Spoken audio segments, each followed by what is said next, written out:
Welcome to the latest TDR Trade to Black podcast here on the Benzinga Television Network. I'm your host, Shad Dales. Hope you all had a great weekend. Short week coming up. It's got Thanksgiving coming up on Thursday. So for the most part, we'll see what happens this week in cannabis. MaryMed made a nice little announcement this morning regarding their debt refinancing debt deal and how they cleaned up a lot of stuff on the back end and what that means moving forward as well. Sam Altman, he's out at OpenAI.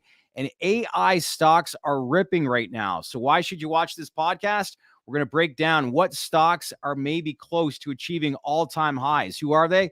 Well, let's find out as we welcome in TDR lead financial writer Benjamin A. Smith, along with millennial entrepreneur TDR correspondent Anthony Varrell. Good to see you guys. Hope you had a good weekend. How's it going? I am good. All right, let's begin. Into the wire, where we headline basically the biggest headlines in cannabis, psychedelics, crypto, and AI. So let's begin with AI, and more specifically, Sam Altman, Anthony, who back in 2015 founded the company OpenAI, but as of late Friday, he's out. And I'd like to find out, I guess, from your take, what happened here, and is this a good move for the company? It's a terrible move for the company. You could argue that it might be the biggest blunder in corporate governance ever in technology. I mean, just blatant value destruction. All of the VCs that are in it are kind of up in arms. Satya Nadella from Microsoft is up in arms, as Microsoft was one of the biggest strategic investors in OpenAI. But late Friday or early Friday, Sam Altman got the papers that he was being fired. It was very opaque as to why. The board gave reasons that he was not capable of communicating with them, whatever that means. Fast forward to this morning, and Microsoft has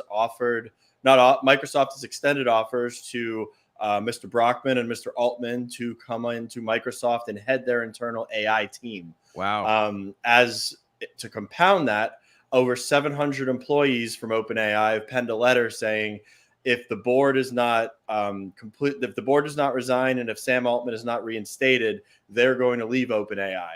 To compound on that, as of this afternoon, about an hour ago, Mark Benioff tweeted, any AI researcher that's looking for another job will match your comp and equity, share for share and dollar for dollar. Send me your resume now. We basically have an open door. I think this is going to spur some growth in the AI sector and the enterprise level players. And I mean, they're already trying to bring Sam Altman back. If I was Sam Altman, I would basically give them the finger and say, sorry, guys, I'm going over to Microsoft. ChatGPT and OpenAI, for the most part, is open sourced anyway. Yeah. He just got all the money and all the compute power that he could possibly want over at Microsoft. So, I mean, he's going to ultimately be the winner of this. Yeah. And I mean, to top it off, you have Sequoia and Thrive, two very large venture capital firms that just invested at an $87 billion valuation into OpenAI. And if you take away Sam Altman, you take away all of the employees, not only the key man risk is there, but also your workforce just went out the door. OpenAI pretty much falls apart overnight. Wow. This looks bad for the company. What happened here then? If you had to read between the lines, 1 minute you're gone, the next minute you're so So Ilya Moskova, I probably just butchered his last name, but he was one of the board members that actually ousted Sam Altman. What people are thinking of is that he kind of got green with envy and knee jerk decided that he had to go and didn't really think about it all too well. But yeah, this is reverberating throughout the tech space, and Sam Altman's going to wind up being the biggest winner here, all things considered. This struck me as kind of odd because doesn't Sam Altman have a really good reputation? Like he's not like, you know what I mean? So I think that they were deferring opinions internally about the commercialization of AI as well as the nonprofit nature of AI. And that led to his exit with the board. Yeah. That being said, I mean, you would think that Microsoft had control over that board, being as big of an investor in the company as they are, even though it does kind of have a very convoluted corporate structure. As part of it's not for profit, part of it's for profit. So there's some nuance to their corporate structure as far as everything goes. But I mean, I strongly considered for the first time today buying Microsoft stock. Because if they do get Brockman and they do get Altman and these two savants are pioneering their AI unit internally, it's going to bode well for Microsoft moving forward. Yeah. Well, isn't it a slap in the face too that Satya Nadella, no one even told him about the decision? Like he heard about that a few minutes before. Like that strikes me as odd too. This is the CEO of Microsoft. and no one told him about it. Strikes me as odd, but I mean, I don't know their corporate structure, so I'm not sure. I'm assuming Satya or one of the high-ranking officials at Microsoft are not on that board, judging by the nature of these releases. So yeah, I mean, it's quite interesting. I think it was either David Sachs or Paul Graham last week were saying that Google was to the .com. Google was to .com as OpenAI is to AI. AI.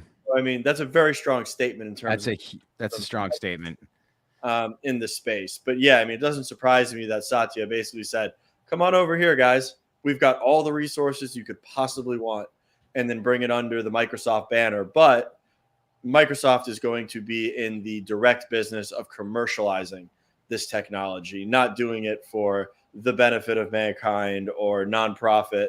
Microsoft is a very for-profit organization, which I'm fine with. Name your price, right? For Mr. Altman. Okay, interesting stuff. Let's now switch to Marcus Smith writes, Microsoft will indeed be the winner, will be the biggest winner too. Thinks Microsoft will be $500 in a couple of years. One can only know.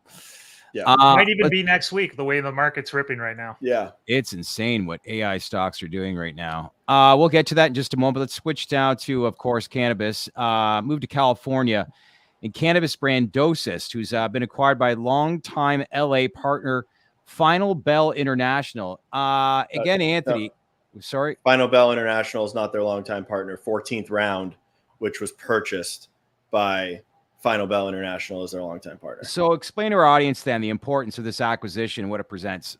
Yeah, so 14th Round's been a powerhouse for some time now in California. They are a manufacturer of hardware, and they also deal with distribution.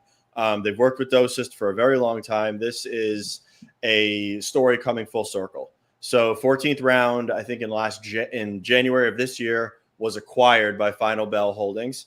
And then as of, I think, Friday, they purchased Dosist. As per the acquisition, they purchased the IP for Dosist. Okay. So what this does is this takes Dosist model and it brings it into Canada, Europe, potentially, New York, and Illinois, and allows them to scale across the United States. Dosist, for me, was a forgotten brand until I found this announcement. Dosist is arguably one of the better brands and stronger brands in the space if we're talking about cannabis reaching critical mass and reaching scale. It is a very well-branded product. It's branded very well from an experience standpoint. For instance, they have sleep, energy, arousal. They also have fast-acting gummies. I think Dosist is finally going to get its day as one of the preeminent brands in the cannabis space.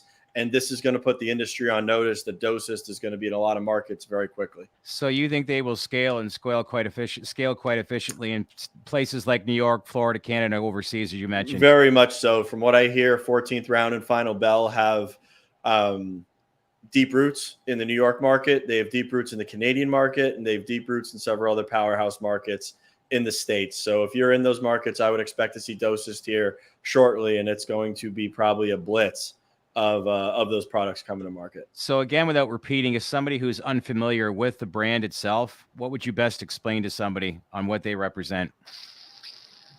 They appeal to an older demographic.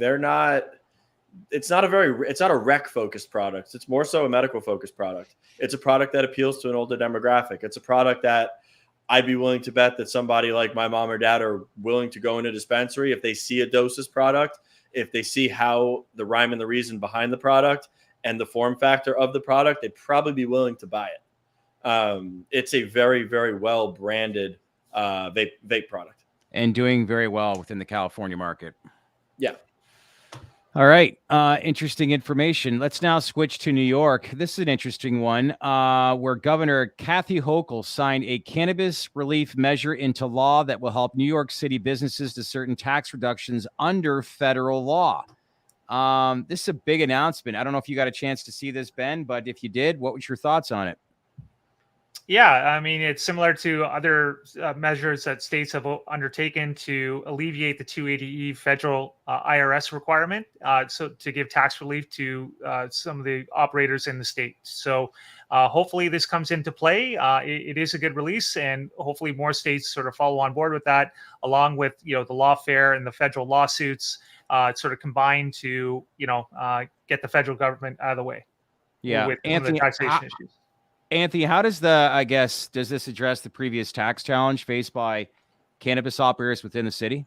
So essentially, it's allowing them to circumvent 280E, from my understanding. I mean, cannabis operators pay their taxes at the state level. And from my understanding, this bill will allow those operators to leverage the deductions of a traditionally run business that you would be able to deduct if 280E goes away. There's a lot of ambiguity here. I mean, I'm very curious to see this go into practice. Yeah. But I mean, it's got full support from Eric Adams. It's got full support from Governor Hochul, and it has been signed by her desk. So I mean, it is going into law at the New York state level. Yeah, and more importantly, stability in the New York cannabis market, which is badly needed, needless to say. Yeah. With this bill being signed off, like, in what ways do you guys think this signals a shift in regulatory, like, I guess, the regulatory landscape? Or am I reading maybe a little too much into this? I mean, I think it signals that Schumer needs to get his shit together. Yeah. ASAP. I mean, I know we're going to talk about him next, but if the governor of New York is coming out and trying to do something for cannabis companies as it relates to 280E and as it relates to banking, Schumer should be stepping up with SAFER and really pushing it through. Yeah. J. David Hurd, MD, writes, you guys keep saying that institutions are not buying because of legal issues or waiting for safe banking or reschedule. Really? How could there be another reason? I think there is no other reason. There's absolutely no other reason. It's a custody. It's a custody issue. If I'm a financial institution, if I'm a fund, if I'm a registered financial advisor, I've got a compliance department. I can't take custody and I can't hold paper for myself or clients in the cannabis space. It is illegal by the rules and regulations that govern the financial industry. Yeah. Until the custody issue is solved, institutional investors are not coming in this space. Yeah. Marcus Smith writes, growth will be explosive with 280E going away, period. Needless to say. You brought up Chuck Schumer. We'll jump into that in just a moment. This is the TDR Traded Black podcast here on the Benzinga Television Network. This is segment 1, Into the Wire, where we basically outline the biggest headlines in the crypto, AI, cannabis, and psychedelics industry.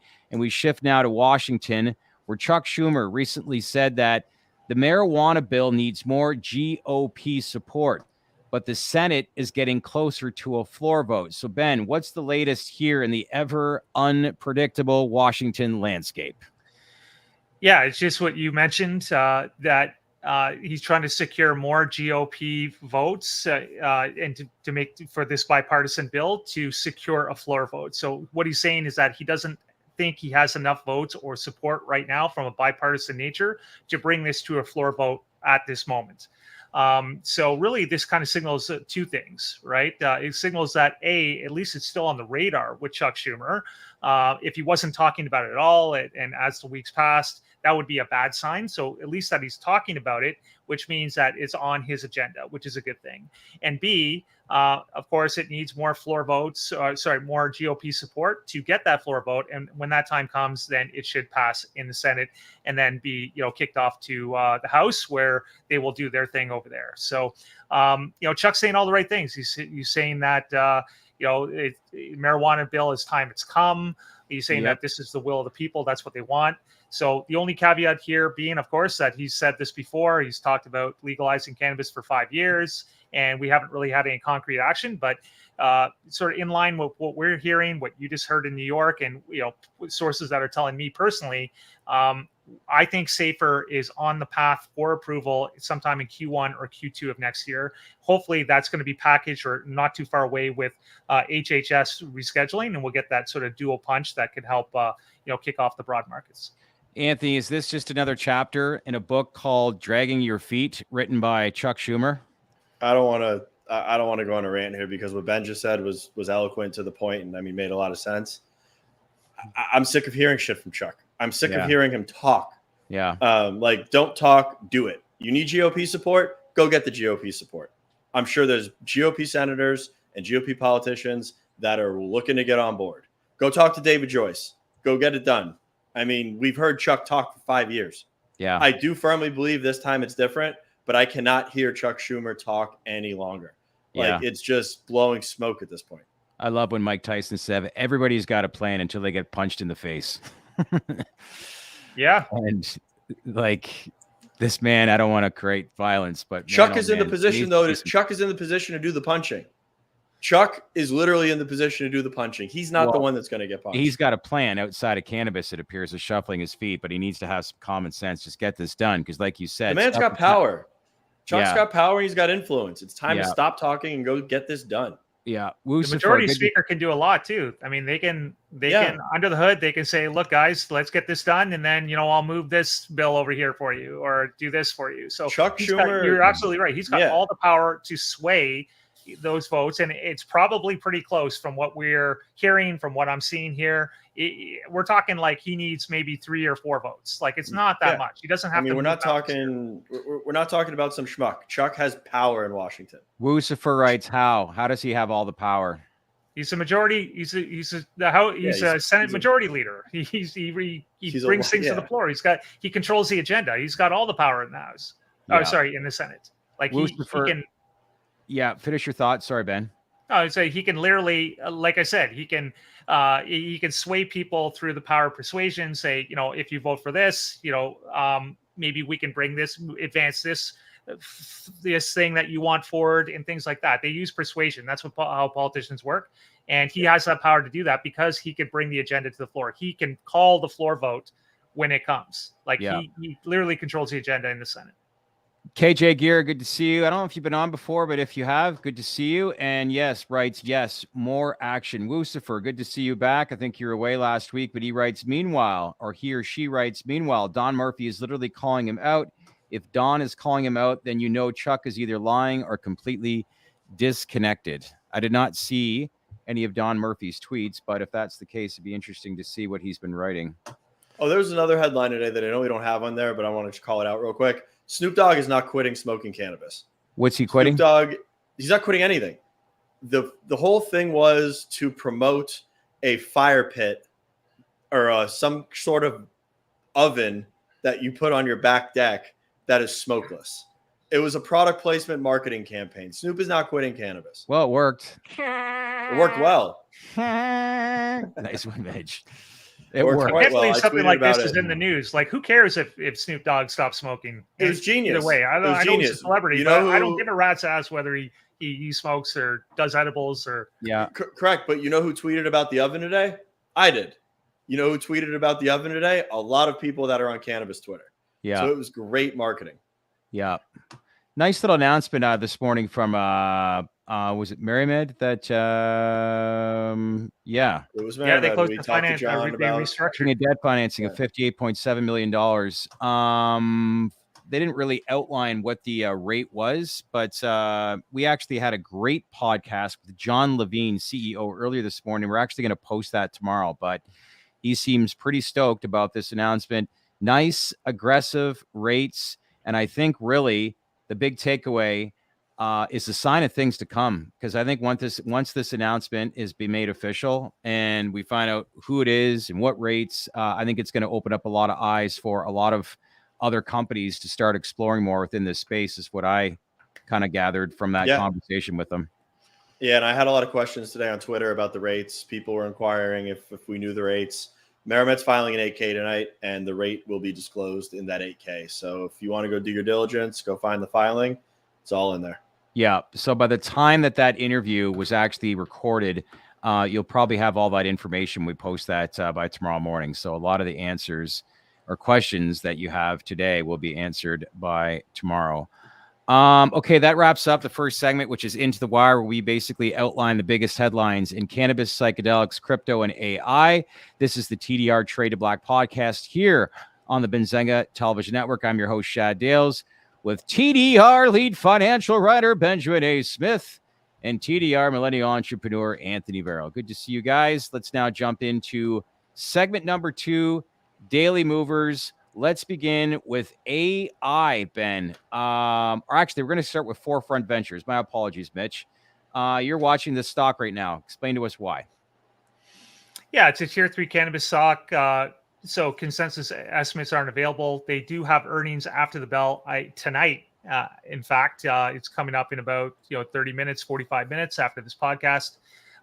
So last quarter, they had system-wide pro forma revenue of 35.2 million, and that was up just fractionally from the second quarter of the previous year over year.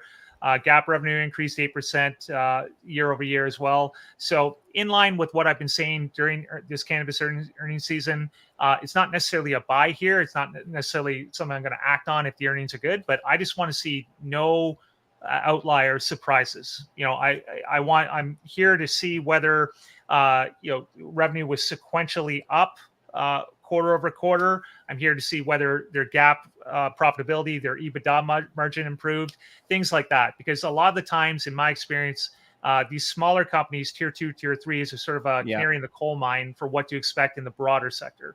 Because with a GTI, with a True Leaf, they have so many dispensaries across so many locations, you don't necessarily can see the variances in operating performance like you can with some smaller operators, especially in that individual state. So they're big in Illinois, they're big in Massachusetts, and any sort of outlier situation, good or bad, will raise eyebrows.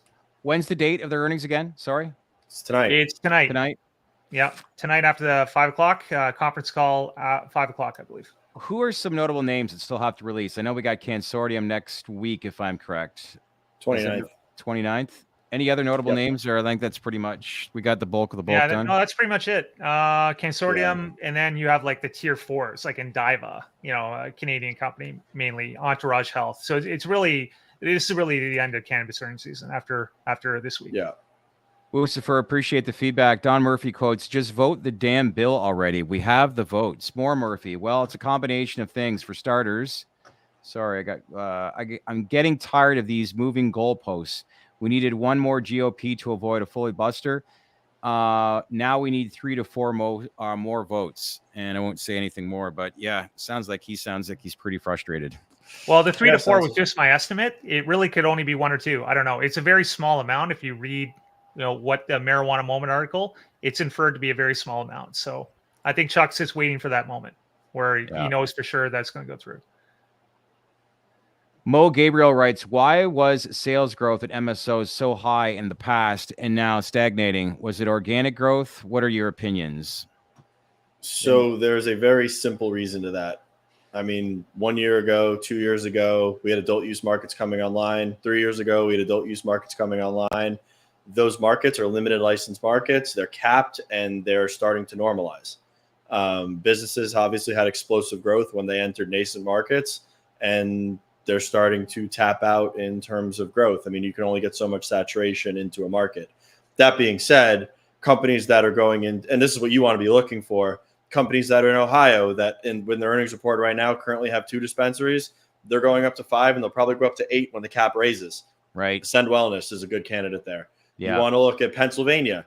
Those companies are going to have growth. They have retail that is in medical market right now that's going to go into the adult use market when it converts. Companies, if you want to find growth, look at companies that are going into markets that are going to flip into adult use and companies that are going into new markets. It's easy to track growth in the cannabis sector. Just look at how they're growing their retail quarter over quarter or what markets they're in, and you're going to be able to track growth pretty quickly. Yeah. So let me add to that too. The pricing power in some of the states, and we conducted a lot of interviews, and a lot of CEOs told us this. The pricing power in some of the states, like Massachusetts, for example, a year and a half ago, it was like $3,000 or $4,000 a pound because there wasn't that much cultivation. So as the cultivation comes in, as the very early growth nature of the state, it starts to become mid-tier or semi-mature. The pricing power sort of compresses, and then they don't have the same pricing power as they did at the beginning. So that will affect the top line. Forefront's actually out with their earnings. Yeah, 28 mil in revenue. The estimate was 26, 3.5 mil adjusted EBITDA. The estimate was 3, 9.3 million gross profit. The estimate was 7.7, 40% gross margin. Estimate 29.6. I'm curious to see what their debt and cash position is, but on face value, that sounds like a pretty good quarter. Yeah, no outliers there. Mo Gabriel, glad you like those answers. Also, okay. I made a big mistake today. So I mean, I kind of just wanted to take this time to say something. Do it. Don't get fancy. I tried to get fancy today, and I sold my canopy calls thinking that this was going to be a low volume slog down this week. Canopy was kind of stagnant, and lo and behold, I sell my calls and the stock paces to about, I think, 12% up. Intraday finished up 8% on the day. My conviction didn't change, but I tried to get fancy and definitely paid the price. So, I mean, it's definitely something that I'm not going to do moving forward. Clearly, people like that BioSteel announcement. It was, yeah, I mean, I figured this was going to be a low volume week. This is a good time where maybe Canopy dips below 40, goes back to that 35 level. No, complete opposite. Yeah. So let's continue with yeah, let's continue with daily movers. I know we touched on this off the top, but AI stocks, Nvidia, Microsoft, Google, there's a few of them. They're flirting with all-time highs, Ben. Good time to be in this space if you were in before. Not just flirting with all-time highs. A lot of these ones are at all-time highs. Like Nvidia, I was watching it today. It broke $500, and it reached that point a few weeks back when they had their blowout earnings, and it eclipsed that. Microsoft, all-time highs. Palantir, not all-time highs, but year-to-date highs. So a lot of these AI companies are going ballistic. And in fact, if you just look at the NASDAQ's only like 2.5% away from its all-time high. So, I don't know if recession or whatever, economic fears or whatever, I don't know what's in play, but the tech earnings have been pretty solid this time around. And, the market is definitely in a bull market right now. Needless to say. Anthony, you want to add anything to that? Are you watching this? Yeah, I mean, I love Microsoft on the OpenAI news. If they actually keep Brockman and Altman, I think Microsoft's got some serious value creation in their AI arm. These stocks, I mean, I'm a firm believer in AI. I mean, I think it's going to touch everything that we do from medical diagnostics to just innovation in general. I mean, I'm not afraid of it. I'd prefer to embrace it. We need it if we're going to get certain step functions and innovations in technology. Okay, so do you buy Microsoft here, or do you wait for a pullback? Do you buy Nvidia here, or do you wait for a pullback? Or you just say, you know what, 5-year hold, 10-year hold. That's a tough question. Is Microsoft probably going to be higher than it is right now 5 years from now? I'd bet yes. Is Nvidia going to be that? I'd bet yes. Where's it going to be in 2024? I have no idea. I would, but with the AI news, and like I said, if Microsoft does start to build this unit internally, and it's with Brockman and Altman at the helm, I would strongly consider buying Microsoft and just sitting on it. If it drops, I'll DCA into it. Yeah. They will become one of the largest and most powerful technology companies in the world. Okay, so let me ask you this, Anthony. Is Microsoft, should it be considered an AI stock and more than just computer software? Is it a computer software company, or is it an AI company now, or a kind of both? So I most recently got the pilot of Copilot installed on my computer, which is a native desktop app for Windows. That is essentially ChatGPT. I got GPT-4 natively on my desktop. It's probably the most powerful thing that Windows has done innovation-wise in a very long time. Yeah. I can use it to essentially do anything that I want on my desktop, and it's natively installed. I still don't think that that Microsoft is an AI company. However, if Microsoft gets this human capital and we see the downfall of OpenAI, I think it's probably safe to say that Microsoft is going to be one of the beneficiaries of that collapse, and they will quickly become an AI company. Yeah. Or at least have AI will be as important to their business as cloud has been for the past 10 years moving forward for the next 10 years. People will want to see growth in AI on the earnings reports. CEO of Morgan Creek Digital, Mark Yusko, he joined us, a week and a half ago. He had some really compelling stuff about AI, but really a lot of these companies that are going to do very well in the foreseeable future are people that are operating within chips. And I don't know, is NVIDIA, slow down? Like what was this trading at 3-6 months ago? Was it 250? I don't think NVIDIA slows down anytime soon. I think the growth is You could argue the growth is probably more explosive in NVIDIA than it is in Microsoft. The Yeah. only thing that's throttling NVIDIA is their manufacturing capabilities. The world runs on NVIDIA's chips. Yeah. Like, you need NVIDIA to do everything from crypto mining to AI computing to running the GPUs in your car. NVIDIA's it. Got to walk before you run, though. Proceed with caution within this industry because everybody wants to jump into AI right now. But I think that was some of the things that Mark Yusko was actually indicating and outlining to us in that conversation. He's kind of tired of hearing everything about AI, but it's, obviously an industry that we're just scratching at the surface. Go ahead. AI is going to become behind the. So AI, what Mark and I were talking about with AI and blockchain, it's going to be the same thing that you see with the internet protocols. SMTP protocol that powers your email, HTTPS protocol that powers the web. We don't mention those in daily semantics. That's what AI is going to become. It's going to become the underlying technology that's powering products. So Salesforce's Einstein, Microsoft's Copilot, Grok for X. These are all AI platforms that are going to be consumer facing. We're not going to call them whatever AI. It's going to be Salesforce's Einstein is changing the way customer relationship management is addressed. Copilot is going to change the way that you're interacting with your PC. Yeah. We're not going to be saying like AI. One thing's for sure. AI is a changing buzzword in a hurry. That's for sure. Lucifer then writes, Senator Kirsten Gillibrand, Democrat from New York, is calling on the DEA to act with great urgency to reschedule marijuana in the line with the recommendation from the U.S. Department of Health and Human Resources, a.k.a. the HHS. There was an article on Marijuana Moment. New York Senator pushes DEA to act with great urgency to reschedule marijuana. That's what he was referring to. So all in all, there's a lot of dialogue, needless to say, and anyone that we're talking to in this space, cannabis is being spoken about in all levels of government. 2024. That's a fact. Cannabis is being discussed in the executive branch, legislative branch, down to the DEA, DOJ, FDA. Yeah. It's being spoken about everywhere right now. All I know is that 2024 should be the year for cannabis investors. If 2024 is not the year, then something seriously went wrong in the first half. Yeah. Seriously wrong. Don't hold your breath. That's happened before, but I hear you. But when you look at our space right now, the spaces we cover with cannabis, like you said, we could get rescheduling among other things in 2024. The FDA could approve MDMA and psychedelics in 2024. Crypto and the SEC related to BlackRock's ETF. Like, these are all industries that it's there, but I guess the question is, does it happen?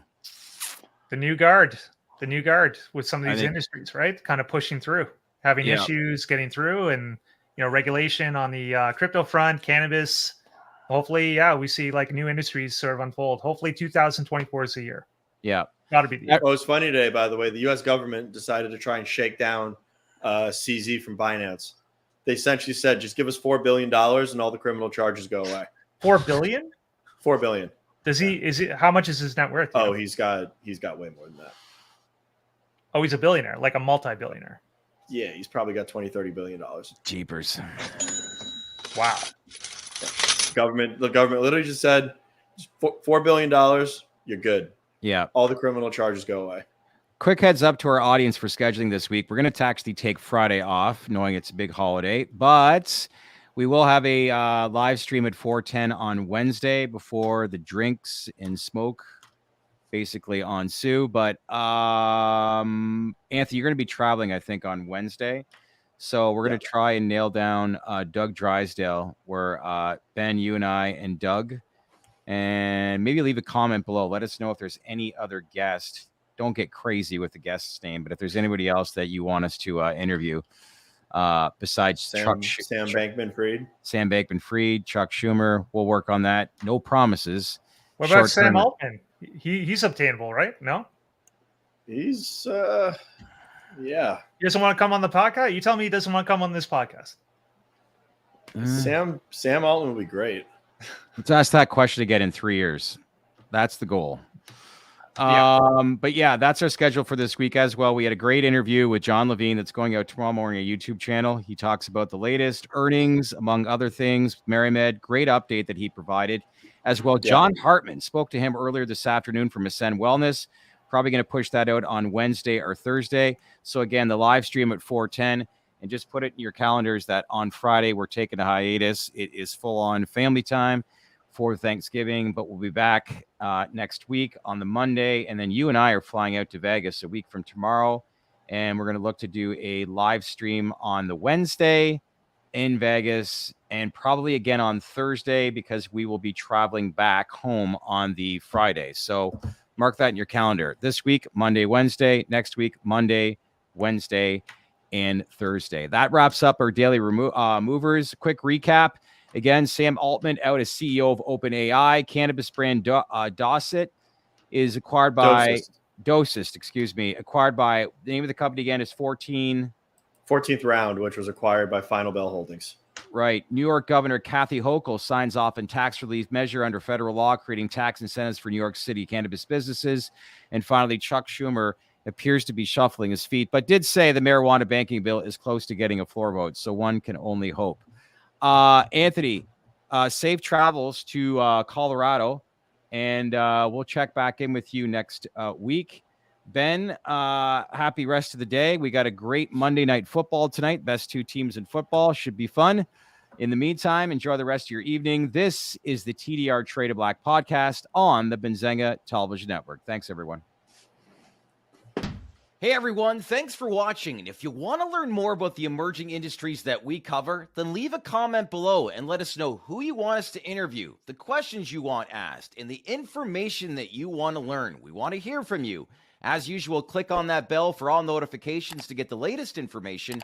Share this video with your network, and don't forget to subscribe to our channel.